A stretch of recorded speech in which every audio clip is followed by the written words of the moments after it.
আমাদের শেখাবার কিসের জন্য? এই চিল্লে বলেন কিসের জন্য? আমরা যাতে জীবনে মসজিদ ঝাড় না দেয় ওই জন্য। জি আমি এই জন্যই বলেছি ওহির ইলম কিসের জন্য? ওহির জ্ঞান অর্জন করে মেনে চলার মন তৈরি করার জন্য। কানে শুনে সুবহানাল্লাহ বলে বাড়ি যাওয়া নয়। রাগ করলেও আমার কিছু করার নেই। সম্মানিত ভাইরা আমার, বার্তা কথা ওই ঘটনার যতটুকু আছে ওটুকু বলে রাখছি। রাসূলুল্লাহ তার মেহমানের নোংরা কাপড় বিছানা নিজে ধুতে গেলে সাহাবায়ে কেরামেরা লজ্জায় মরিয়া হয়ে বললেন, ইয়া রাসূলুল্লাহ আপনি আমাকে দেন, আমাদেরকে দেন, আমরা ওটা পরিষ্কার করব। আর উপরন্তু ওই মেহমানের নামে অনেক চড়া চড়া কথা সাহাবীরা বলতে লাগে। বেটা অভদ্র, বেটা নোংরা, নবীকে কষ্ট দিয়ে গেছে, বিভিন্ন ধরনের কথাবার্তা। আমার নবী বললেন, আহা তোমরা ওই লোকটার নামে কিছু বলো না, বরং তার রাতের এই কষ্টের আরাম আমি দিতে পারি, এর জন্য দুঃখ প্রকাশ করো। আর আমার মেহমান দান নোংরা করে যাওয়া, এই বিছানা চাদর এগুলো পরিষ্কার করার দায়িত্ব আমার, তোমাদের নয়। সে বেটা ইহুদি বাইদি বাই মনের ভুলে ওই দেশের প্রথা অনুযায়ী প্রায় লোকের কাছে যারা বাইরে ঘরে ঘুরতো, তাছাড়া মুসলমানরা কাফেরদের জানতো ওরা আমাদের শত্রু, আর কাফেররা জানতো মুহাম্মাদের অনুসারী যারা তারা আমাদের শত্রু। স্বাভাবিকভাবে কিছু আত্মরক্ষার অস্ত্র নিয়ে ঘুরতো। ওই বেটা ইহুদির কাছেও ছিল একটা তলোয়ার। ও বেটা ইহুদি তলোয়ারটা নিজের তাকিয়ার নিচে বালিশের নিচে রেখে শুয়েছিল। এই লজ্জাজনক কাজে সে তলোয়ার নিতে মনে নাই, ফেলে রেখে চলে গেছে। কিন্তু তলোয়ারটা তার এতটা প্রয়োজন, সে বেচারা আবার ফিরে এসছে তলোয়ার নিতে। আচ্ছা বলে এইরকম কাজ করে আমাদের কাছে যদি কেউ ফিরে আসতো, ভাই ওরে হয়তো মারতুম না, কিন্তু মুখের বুলি কি ওরে ধুইয়ে দিত। আর যদি রক চটা লোক হতো, দুঘা মেরে বলতুম ভালোবাসায় না, ভালোবাসায় না, হয়তো বুনির ভাই বলে সম্বোধন করে বলতো, এইবার আসিস তোর খাতি দেবো। কি বলতো? বুনির ভাই কি সে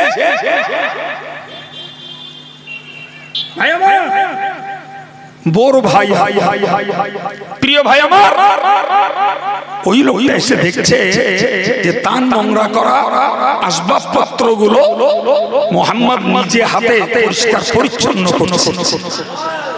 লোকটা যেন চোখে দেখেও বিশ্বাস করতে পারছে এ কোন মহান মানুষ, কোন নিরীহ মানুষ, রাগযুক্ত মানুষ, কত উন্নত ধৈর্যের মানুষ, যে আমার নোংরা করা কাপড় আমি বিধর্মী, তার ধর্মের সঙ্গে আমার ধর্মের বিরোধ, তারপরেও সে কোনো প্রতিক্রিয়া দেখায় না, নীরবে ধুচ্ছে।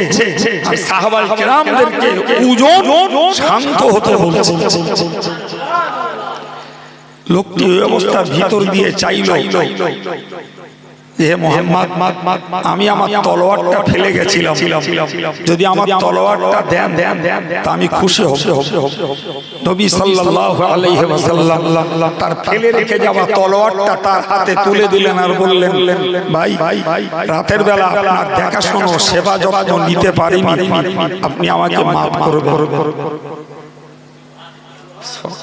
ইহুদি তলোয়ার রেখে দিয়ে এক কথায় বলল, এ মানুষ পৃথিবীতে বিরল, প্রথম, ফলে তার প্রচারিত ইসলাম কখনো জাতির জন্য অকল্যাণকর হতে পারে না। আপনি আমাকে পড়িয়ে দিন ইমানের কলেমা। থেকে পড়িয়ে দিলেন আশহাদু আল্লা ইলাহা ইল্লাল্লাহ ওয়াহদাহু লা শারীকা লাহ। তুমি বলো সাক্ষ্য দিচ্ছি আল্লাহ ছাড়া কোনো উপাস্য নেই, ওয়াশহাদু আন্না মুহাম্মাদান আবদুহু ওয়া রাসূলুহু। আমি আরো সাক্ষ্য দিচ্ছি মুহাম্মদ নামীয় এই ব্যক্তিটাই একদিকে আল্লাহর বান্দা, আব্দুল্লাহর বেটা, মা আমিনার গর্ভজাত সন্তান, অপরদিকে এই হলো আল্লাহ পাকের রাসূল।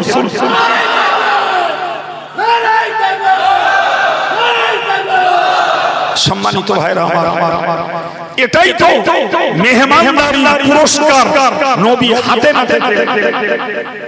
কিসের পুরস্কার? মেহমানদারি করার পুরস্কার নবী হাতে পেলে একজন মুসলিম সদস্য বেড়ে গেল তার মেহমানদারির ব্যবহার আর গুণের বরকতে। এই কথাটাই আম্মা জান খাদিজা রাসূলকে শুনিয়েছে। এই কথাটা যা আপনাকে আল্লাহ অপদস্থ করবেন না, আমি আল্লাহর কসম করে বলছি, কারণ আপনি আত্মীয়তার সম্পর্ক বজায় রাখেন, আপনি অসহায়ের বোঝা টানেন, আপনি নিঃস্ব রিক্ত যারা তাদের উপার্জন করে সহায়তা করেন, আপনি মেহমানদারি করেন। এরকম ব্যক্তি সমাজে লাঞ্ছিত অপমানিত হতে পারে না। সুবহানাল্লাহ। সম্মানিত ভাইরা আমার, এরপরে আম্মা জান খাদিজা ৫ম নম্বরে বলেছিলেন, ৫ নম্বরে বলেছিলেন অতুঈনু আলা নওয়াইবিল হক। ইয়া রাসূলুল্লাহ, ইয়া হাবিবাল্লাহ, হুজুর আমি আপনাকে আরো একটা যুক্তি দিচ্ছি, আপনি বুঝুন। আপনি দুর্দশাগ্রস্ত ব্যক্তিদের কাজে সাহায্য করে, দুর্দশাগ্রস্ত ব্যক্তিদের কাজে সাহায্য করেন আপনি। সুবহানাল্লাহ। যে কোনো পর্যায়ের সাহায্য আপনি করেন, হক প্রতিষ্ঠার ব্যাপারে আপনি সাহায্য করেন, অন্যায়ের মোকাবেলা, দুষ্টের দমনে আর শিষ্টের প্রচার আপনি সাহায্য করেন। সুতরাং আপনাকে আল্লাহ অপদস্থ করবে। জি প্রিয় ভাইরা আমার, লোকটা যখন এই হযরত আম্মা জান খাদিজা যখন রাসূলুল্লাহকে এই কথাগুলো বললেন, রাসূল মানসিকভাবে শান্ত হলেন। আল্লাহ আল্লাহকে অপদস্থ করবেন না। ভাই আমি আপনাকে বলবো, সমাজ জীবনে তাকিয়ে দেখুন, রাসূলুল্লাহ একটা হাদিসে বলেছেন উনসুরুজ যালিমা ওয়াল মাজলুম। আল্লাহ পাকের নবী বললেন, ও উম্মতে মুহাম্মাদি, ও উম্মতে মুসলিমা, তোমরা যারা অত্যাচারী তাদেরকেও সাহায্য করো, অত্যাচারিত যারা তাদেরকেও সাহায্য করো। আবার বলছি, যারা অত্যাচারী এদেরকে সাহায্য করো, আর যারা অত্যাচারিত তাদেরকেও সাহায্য করো। সাহাবারা বললেন, ইয়া রাসূলুল্লাহ, অত্যাচারিত ব্যক্তির সাহায্য করা হলো সে যাতে অত্যাচারিত না হয় তার জন্য তার পাশে দাঁড়ানো। একজন লোক আর একজনকে প্রহার করছে, মারছে, আর একজন দাঁড়িয়ে ওই প্রহারকারী লোকটাকে ধরলাম, ওই লোকটাকে মেরো। ঠিক কিনা? এর নাম হলো ওই নিপীড়িত, লাঞ্ছিত, অত্যাচারিত, প্রহারিত ব্যক্তিকে সাহায্য করা। কিন্তু সাহাবারা বললেন, হুজুর অত্যাচারিত ব্যক্তিকে সাহায্য করা তো বুঝেছি, কিন্তু যে লোকটা অত্যাচার করছে তার সাহায্য কেমনে? এই কথাটা যুক্তি আছে না? কথা বোঝা গেছে? যুক্তি আছে। আল্লাহ পাকের নবী বললেন, ও সাহাবীরা, অত্যাচার যে লোকটা করছে ওই লোকটার অত্যাচার থেকে তোমরা প্রতিরোধ করো, বিনিময়ে তার সাহায্য এইভাবে হবে সে গুনাহ থেকে বেঁচে যাবে, জাহান্নাম থেকে বেঁচে যাবে। একবার জোরে বলা যাবে না সুবহানাল্লাহ? ঠিক না? একদম ঠিক। আমি কাউকে মারছি, নাউজুবিল্লাহ, তো আমার কিছু ভাইরা আমাকে এসে ধরলেন, বিনিময়ে অত্যাচারিত লোকটা মার খাওয়ার হাত থেকে নিরাপত্তা পেল, ওটা হলো ওর সাহায্য। আর আমি অত্যাচারী, আমার সাহায্য হলো আমি যে অন্যায়ভাবে মারছিলাম, বিনিময়ে আমার গুনাহ হচ্ছিল, বিনিময়ে আমি জাহান্নামের উপযুক্ত হচ্ছিলাম। তো এই লোকগুলো এসে আমাকে গুনাহ থেকে বাঁচতে সাহায্য করলো। সুবহানাল্লাহ। তাহলে বোঝা গেল নবী দুর্দশাগ্রস্ত মানুষকে সাহায্য করতেন, হক প্রতিষ্ঠার ব্যাপারে, অন্যায়ের প্রতিরোধে আর ন্যায়ের প্রতিষ্ঠায় নবী সাহায্য করতেন। সুবহানাল্লাহ। আমরা তার নবুয়ত প্রাপ্তির পূর্বেই দেখেছি, নবুয়ত প্রাপ্তির পূর্বেই দেখেছি, কোরআন প্রচারের পিরিয়ড চালু হওয়ার আগেই দেখেছি তার লাইফ স্টোরি খুলে তিনি যে সমস্ত লোকেরা কন্যা সন্তানগুলোকে জীবন্ত পুঁতে ফেলে দিত, তার বিরুদ্ধে তিনি সংগ্রাম করে এই কন্যাগুলোকে বাঁচার পক্ষে তিনি সংগ্রাম চালাচ্ছিলেন। অথচ তখন তিনি কেবল একজন মানবী, মানব দরদী মানুষ। তখন তো আল্লাহ তাকে দ্বীন প্রচারে, কোরআন প্রচারে, ইসলাম প্রচারে দায়িত্ব তো তখনও দেন। এ ছেলেরা, এ যুব সমাজ, আজকে যদি নবীর এই গুণটাকে আমরা বাস্তব জীবনে যদি কাজে লাগাই, তাহলে নবীর প্রকৃত গুণের আমরা তার অনুসারী হকদার হব। কিন্তু আমরা কোথায়? আমাদের নীতি নাউজুবিল্লাহ, কে কাজ ঝাড়ে বাস কাটে, যে যার মেরে খাচ্ছে খাটগে, যে যার জায়গা দখল করে রেখেছে রাখবে, যে গাজওয়ারি করে কারোর উপরে চেপে বসছে, আক্রমণ করছে, করুকগে যা ভাই। তার পক্ষে বিচার করার, কথা বলার লোকের বড় অভাব।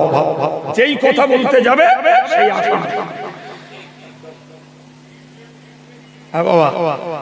তাহলে আম্মাজান খাদিজা 1400 বছর আগে নবী হওয়ার আগের গুণের কথা তার ওহী পাওয়ার প্রাথমিক অবস্থায় বলে, ওটা চেয়েছিল ওহী পাওয়ার একদম প্রথম সূত্র, তাই নাকি? কি বলছেন?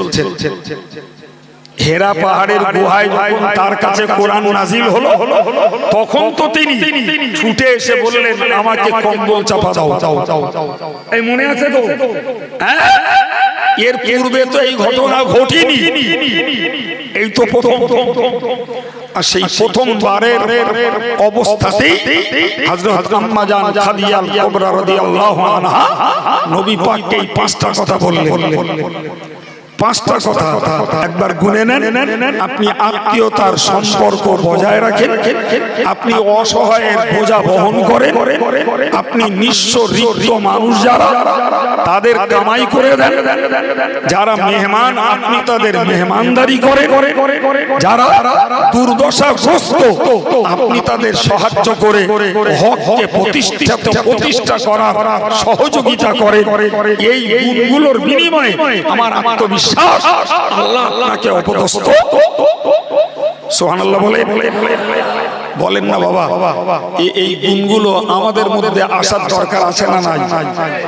যাদের আছে আলহামদুলিল্লাহ, তারা তো নবীর সুন্নতের উপরে কায়েম রয়েছেন। কিন্তু যাদের নেই, এই মজলিস থেকে ওঠার আগে এই মানসিকতা তৈরি করতে হবে যে নবী যে গুণের বিনিময়ে লাঞ্ছনা আর অপমান থেকে বেঁচে যাবেন বলে আম্মা জান খাদিজা বললেন, ওই গুণগুলো আমাদের জীবনেও ব্যবহার করা দরকার। জি প্রিয় ভাই, পরবর্তীকালে দেখলাম আম্মা জান খাদিজা যেগুলোই বলেছেন সবগুলো রাসূলুল্লাহ তার জবানিতে বলে উম্মতকে শিক্ষা দিয়েছেন। উম্মতকে সম্মানিত ভাইরা আমার, নবী পাক হাদিস শরীফে বলেছেন, নাম্মান নাফাসা কুরবাতাম মিন কুরাবিদ দুনিয়া নাফাসাল্লাহু আনহু কুরবাতাম মিন কুরাবি ইয়াউমিল কিয়ামাহ। মান নাফাসা কুরবাতাম মিন কুরাবিদ দুনিয়া, যদি কোনো মানুষ, যদি আমরা কেউ কোনো বিপদগ্রস্ত, মুসিবতগ্রস্ত, দুর্দশাগ্রস্ত মানুষের বিপদকে যদি দূর করতে সাহায্য করি, দূর করতে যদি সহযোগিতা করি, তার পাশে দাঁড়িয়ে যদি তার দুঃখের, তার বিপদের ভাগীদার যদি হয়ে যাই, আল্লাহ পাকের নবী বললেন, ওগো আল্লাহর বান্দা, তোমরা মনে রাখো, আমি আল্লাহ পাকের নবী তোমাদেরকে জানিয়ে দিলাম, নাফাসাল্লাহু আনহু কুরবাতান মিন কুরাবি ইয়াউমিল কিয়ামাহ, ওই মুমিন বান্দাটার কিয়ামতের দিনের বিপদকে আল্লাহ দূর করে দেবে। দুনিয়ার বিপদ বেশি কড়া না কিয়ামতের বিপদ বেশি কড়া? নিঃসন্দেহে আমরা যারা পরকাল বিশ্বাসী, এক কথায় আমরা জানি কিয়ামতের বিপদ বেশি কড়া। তাহলে যদি দুনিয়ার কোন ইমানদারের মান নাফাসা মুমিনিন কুরবাতাম মিন কুরাবি ইয়াউমিল কিয়ামাহ, কুরবাতাম মিন কুরাবি দুনিয়া, কোন মুমিন মুসলমানের দুনিয়ার বিপদকে যদি দূর করতে আমরা যদি চেষ্টা করি, পুরস্কার কি পাবো? কিয়ামতের দিনে আল্লাহ আমাদের বিপদকে দূর করে দেবেন। সুবহানাল্লাহ। ভাই কথা প্রসঙ্গে বলছি, মনে রেখে দিন, আমরা চোখওয়ালা মানুষ, সমাজ জীবনে চলাচল করি। এখন ধরে নেন সমাজ জীবনে একটা মানুষ কোনো অপরাধ করেছে, তো অপরাধটা নিশ্চিত তাকে সংশোধনের দরকার আছে। তো সংশোধনের নিয়তে আপনি তাকে বলুন ওটা দোষ নয়, কিন্তু আপনি আমি কেউ একটা অপরাধ করেছে সেইটা নিয়ে খুব হাইলাইট করলাম, চারিদিকে চায়ের দোকানে, হাটে মাঠে, বাজারে, লোকালয়ে বলে বলে বেড়া। এ গুন্ডা আমাদের আসে না? তারে সাহায্য করা, তারে উপকার করা, তাকে সংশোধন করার পরিবর্তে তাকে যাতে আরো লোক সমাজে কলঙ্কিত করা যায়, লোক সমাজে তাকে আরো ঘৃণিত করা যায়, এ ব্যাপারে আমরা খুব পটু নাকি বলছেন? জি, কিন্তু মনে রাখো, আরবি একজন কবি একটা কথা বলেছে, মনে রাখো, তুমি লোকেরটা বলছো, ফিকা উয়ুবুন ওয়ালিন নাসি উয়ুব, তুমি জানো তোমার মধ্যেও দোষ আছে, তোমার মধ্যেও দোষ আছে, আর লোকেরও চোখ আছে। তুমি যদি লোকেরটা দেখতে পাও, তোমারটাও লোকে বলো দেখে। কথার যুক্তি আছে না? তুমি লোকেরটা দেখতে পাও আর লোকে তোমারটা দেখতে পায় না। জি, কিন্তু কেউ ভদ্র, কেউ শালীনতা বজায় রাখে, লোকেরটা দেখেও বলে বেড়ায় না। তোমার খোদার ভয়ের অভাব, তাই তুমি লোকের কাছে বলে বেড়াও। এর পরিণতি জানো? তুমি যদি দুনিয়াতে কাউকে অন্যায়ভাবে ঘৃণা করে, লাঞ্ছিত করে, তার অপযশ প্রচার করে, তার নামে অপপ্রচার করে তাকে লাঞ্ছিত আর অপমানিত করতে চাও, আর সে যদি দুনিয়াতে পাল্টা প্রতিশোধ না নেয়, তোমার খবর খারাপ। কিয়ামতের দিনে লক্ষ কোটি মানুষের মাঝে আল্লাহ তোমাকে অপমান করে দেবে। কি গো, ব্যাপারটা ভাববার আছে না নাই? সম্মানিত ভাইরা আমার, মনে রেখে দিই, আমি আপনাকে আরো বলবো, আল্লাহ পাকের নবী বলেছেন, আল্লাহু ফি আউনিল আবদি মা কানা আল-আবদু ফি আউনি আখি। আল্লাহর বান্দা বান্দি মনে রেখে দিই, আমি আম্মা জান খাদিজাতুল কুবরা রাদিয়াল্লাহু আনহা যে কথাগুলো বলেছেন, তার মৌলিক একটা কথা বলছি, নবীর নবুয়ত প্রাপ্তির পরের হাদিস। আল্লাহ পাকের নবী বললেন, আল্লাহু ফি আউনিল আবদি, ওই বান্দাকে আল্লাহ সাহায্য করে যে বান্দা আরেকজন বান্দাকে সাহায্য করে। সুবহানাল্লাহ। তাহলে আমি যদি আপনাকে সাহায্য করি তাহলে আমাকে সাহায্য করবেন আল্লাহ। সুবহানাল্লাহ বলেন। আপনি যদি আমায় সাহায্য করেন তাহলে আপনাকে সাহায্য করবেন আল্লাহ। সুবহানাল্লাহ বলেন। ভাই আমার, এই সাহায্য নিজের পরিবার ভিত্তিক যদি হয় তাহলে সেটা শুধু আমি সাহায্য করলাম দয়ায় নয়, সেটা আমার ডিউটি। সেটা কি? আরে বাবা, আমার আব্বার প্রতি, আমার মায়ের প্রতি, আমার স্ত্রীর প্রতি, আমার ছেলে মেয়েদের প্রতি, আমার ছোট ভাই বোন যারা আমার অধীনে, এদের প্রতি সহযোগিতা করা এটা শুধু আমার দয়া না, ওটা আমার ডিউটি। আর এই গ্রুপের বাইরে যারা, তাদের প্রতি সহযোগিতা করা ওটা আমার ডিউটি না, ওইটা আমার দয়াত্মতা, ওইটা আমার সহানুভূতি। এই সূক্ষ্ম পার্থক্যটা আমাদের মনে রাখতে হবে। এটা ডিউটি, এটা আমার দায়িত্ব, আর ওটা আমার সহানুভূতি। জি জি, তো ডিউটি পালন করা ওয়াজিব, আর দায়িত্ব পালন করা, ডিউটি পালন করা ওয়াজিব, আর দয়া দেখানো মুস্তাহাব। এখন যদি মুস্তাহাব দয়া দেখালে তাতেই যদি আল্লাহ সাহায্য পাওয়া যায়, তাহলে মানুষ যদি ওয়াজিবি দায়িত্ব পালন করে তাতে আল্লাহ সাহায্য বেশি হবে না।